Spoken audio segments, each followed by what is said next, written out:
What's up, people? You're watching a clip from the WRESTHINGS podcast. Make sure you follow us on Spotify and Apple Podcasts and give us a 5-star review. By the Mandem, for the Mandem. I miss AEW super indie roots, man. Too much. I mean, we need to talk about it one day. Like, they were the alternative, as they were classing themselves. And maybe it was this entire... Well, they don't call themselves the alternative anymore. They want to kind of compete at that level, innit? And maybe it was all those firings that WWE done, and they took on all these WWE names. Yes, a lot of them were indie guys and not so much WWE guys, but they came from WWE last, innit? And it has really, for the better or worse, restructured this company, and all this TV time that they're now getting. I'm sure they didn't want it like at first. Like, it's a sign of success, which is good. Yeah, and it's obviously good money for them, but it is AEW still AEW. That's what I was, and this is the thing, and this is why, so many times on the podcast where people say this, do you think like WWE? I was pushing back because I was like, if things become too much like that, what's the difference? And I was always advocating, not to say that AEW is above criticism, but AEW being a super indie and doing indie-rific things is AEW. Yeah. That's what it should be. That's what I wanted. That's what I wanted. And when people was like, they do this like WWE, it's like, I'm not... What's the... Like, you're flat... Of course, AEW is different from WWE now, and it's not WWE yet. But the thing is, like, I liked when AEW distinguished itself when you started off a show with a match. Do you know what I'm saying? That's why I love Orange Cassidy's Raid, because that's what it is. That's the AEW I love. And obviously, these entertainment segments are good here and there and sparingly. But the thing about AEW that caught me was the main event, the two main event matches exemplify why I watch AEW. Yeah.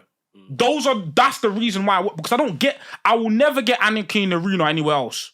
True, I won't, you know what I'm saying? The Four Pillars match, I don't get that many places else. And the thing that AEW is great at, they're great at, but when they start imitating people and when they start doing like the entertainment-based stuff like WWE, that's in WWE's lane, they're not good at it because it's not them. I'll give it. One thing I say to AEW is that cool. When they were doing the match after match thing, it was cool. Yeah. For a certain moment in time. Obviously, when you've got stories that need to be, like, you know, we need stories that need to be built. That helps. You know, but it helps. It helps sometimes. Yeah. Okay, the Elite and Blackpool Combat Club stuff. How many promo segments has this feud had? Not many. 3. No, but then again, when you call promo segment, you're talking about like literally them coming out versus this in a ring. Because there's that moment in time when I think something was happening in the ring. I forgot about. I think it was like a week ago.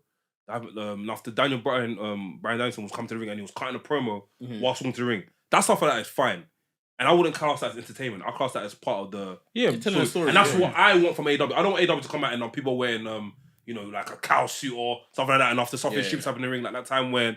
What's the guys? What's the guy called again? He's to be a librarian. What's the guy called again? The guy that's to be a librarian. He chose brother. With the woman with the blue hair. What's her name again? Yeah, you know what I'm talking about. He's Lever Bates or Lever Bates and I forgot his name. But you know what I'm talking about. Yeah. He's come out to the ring with a few other guys. Ivor Davari. And he's like, we're tired of not having matches in AEW, blah blah blah, and they just kind of stupid promo about them not actually having a match. Opportunity. I was like, this is not AEW. AEW don't need this. Yeah. AEW don't need this. Someone come and squash this quickly. Come and save us. And this is why I was very happy when Triple H started even when wrestlers in AEW like, I want to go WWE, good, go. But not because of a petty thing of don't need you. The market needs balance. This is like we said, AEW are signing bare man, and I understand why they're signing them, but it's like we need WWE, take back your guys so we can just split them. Take them back. Even that being said, WWE they're gonna release adopted, like they've also gone down that route of like having open up with a match as well, or even having a thing where it's like boom boom, and after in the end probably like after 2 matches or like a match later, they've now put the mic into the ring. And I thought that's kind of cool as well. But then again, it's like there's been a switch. Because I feel like Triple H and Tony Khan. Triple H, look, Triple H is a liar. Triple H 100% watches AEW. for sure, bro. Yeah.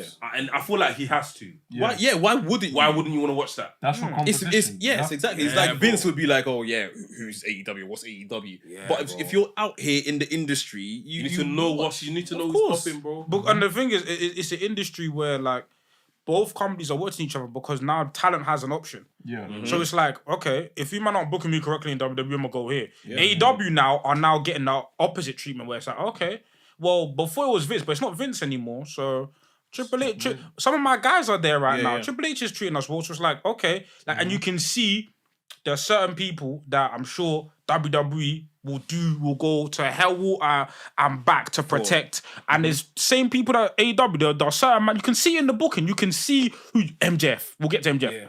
Yeah. They are holding him tight. Darby Allin holding him tight. Yeah. I would if I were you. They're holding these men tight. I would.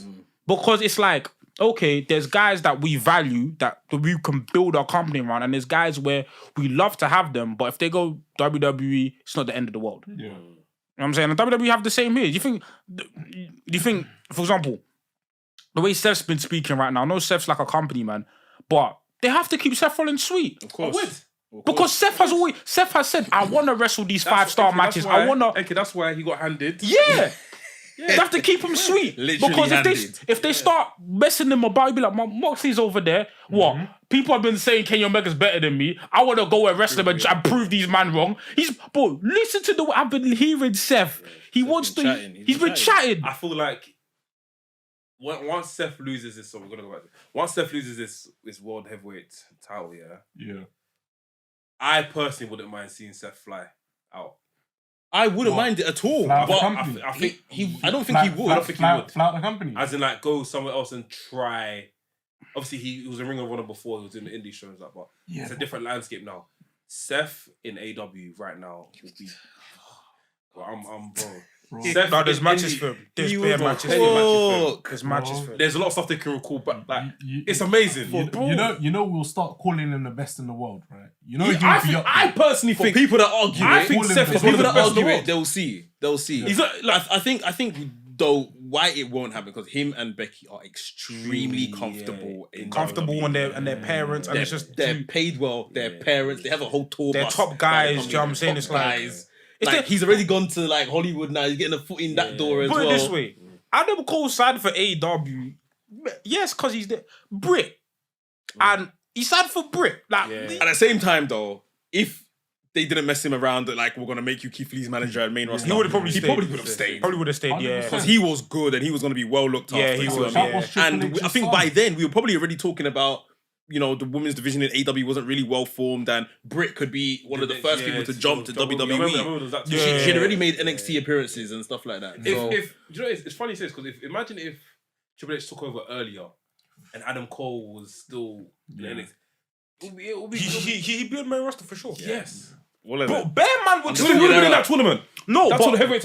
I'm telling you this year, majority of the ex-WWE signings that AEW have would not be there. Andrade wouldn't be here. Malachi Black. Keith Lee wouldn't be here. Malachi Black wouldn't be here. Like, bare these... But the thing... Buddy Murphy, But the thing is, I want that. I wanted that. Because then it would have let Tony Khan focus on the talent he has. The 4 pillars. What's up, people? You're watching a clip from the WRESTHINGS podcast. Make sure you follow us on Spotify and Apple Podcasts and give us a 5-star review. By the Mandem, for the Mandem.